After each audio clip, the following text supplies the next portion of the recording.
السلام علیکم ورحمۃ اللہ وبرکاتہ۔ اعوذ باللہ من الشیطان الرجیم، بسم اللہ الرحمن الرحیم، رب زدنی علما۔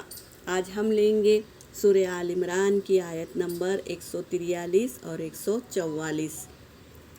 تلاوت کر رہی ہوں۔ وَلَقَدْ كُنْتُمْ تَمَنَّوْنَ الْمَوْتَ من قبل أن تلقوه فقد رأيتموه وأنتم تنظرون وما محمد إلا رسول قد خلت من قبله الرسل أفإن مات أو قتل انقلبتم على أعقابكم ومن ينقلب على عقبيه فلن يضر الله شيئا وسيجزي الله الشاكرين۔ صدق اللہ العلی العظیم۔ ترجمہ کر رہی ہوں۔ وا کا مطلب ہے اور، لقد کا مطلب ہے البتہ، تحقیق، کنتم تھے تم، تمنون الموت تمنا کرتے تھے موت کی۔ کیا کرتے تھے تم؟ البتہ تحقیق کہ تم موت کی تمنا کرتے تھے، من قبلی، اس سے پہلے، یعنی جہاد میں جانے سے پہلے تم موت کی تمنا کرتے تھے۔ ان تلقوہ، یہ کہ تلقوہ تم ملاقات کر لیے اس سے، کس سے؟ موت سے۔ جب جہاد کے لیے نکلے، جنگ لڑے تو موت سے ملاقات کر لیے۔ فقد، پس تحقیق کے، رأیتموہ، دیکھ لیا تم نے اس کو، کس کو؟ موت کو۔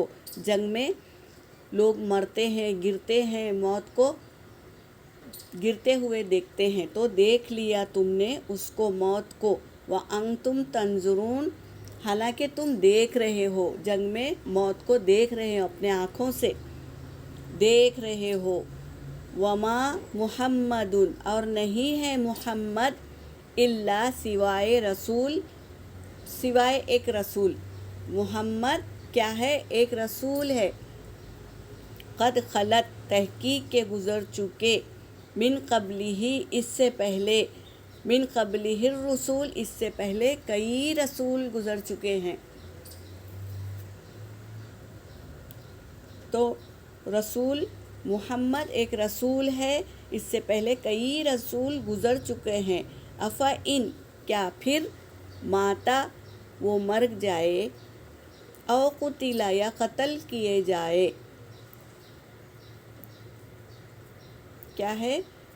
او قتل انقلبتم، تو کیا تم پھر جاؤ گے؟ یعنی رسول کا کام کیا ہے؟ رسول اللہ کا میسنجر ہے، پیغام لے کر آتا ہے، اپنی قوم کو وہ پیغام دیتا ہے، تو وہ ایک میسنجر ہے، ایک اللہ کا رسول ہے وہ۔ تو وہ اگر مر جائے یا اسے کوئی قتل کر دیا جائے تو کیا تم پھر جاؤ گے؟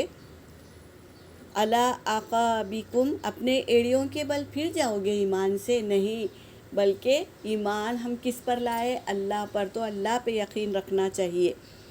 وَمَن يَنقَلِبْ، اور جو ایسا کرے گا، وہ پھر جائے گا، علی عقبیہ، اپنے ایڑیوں پر، فَلَن یضر اللہ شیئا، پس ہرگز کچھ بگاڑ نہیں سکے گا اللہ کا، یعنی اللہ کو کوئی تکلیف نہیں ہوگی اگر تم پھر جائے تو۔